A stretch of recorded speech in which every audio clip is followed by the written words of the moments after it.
আচ্ছা বন্ধুরা, একটি 4 বছরের বাচ্চা কি ভাবে যে তার বাবা সবকিছু পারে, হুম, আর একটি 5 বছরের বাচ্চা ও কি ভাবে যে ওর বাবা আরো অনেক কিছু পারে, হুম, আর একটি 8 বছরের বাচ্চা কি ভাবে যে বাবা সবকিছু পারে না।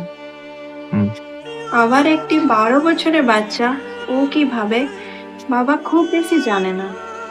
হুম, এবার একটি 14 বছরের বাচ্চা ও কি ভাবে, ও ভাবে বাবা জানে, তবে বাবার চিন্তা ধারণা ওই পুরনো যুগে।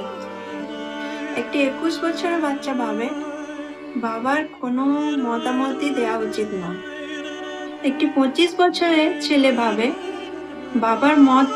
বাবার মতটা নেওয়া যাবে, কিন্তু বাবার মতটা ওই ওল্ড ফ্যাশন। একটি 30 বছরের ছেলে ভাবে আমি বাবাকে না জিজ্ঞেস করে কিছু করা উচিত নয়। এবার একটি 40 বছরের লোক ভাবে বাবা কিভাবে এত কিছু হ্যান্ডেল করতো, আমি অবাক হই। কিভাবে এত কিছু সামলাতো, আমি অবাক হয়ে যাই। 50 বছরের লোক ভাবে আমি সবকিছু করতে রাজি আছি, যদি বাবার সাথে একটু আলোচনা করতে পারে।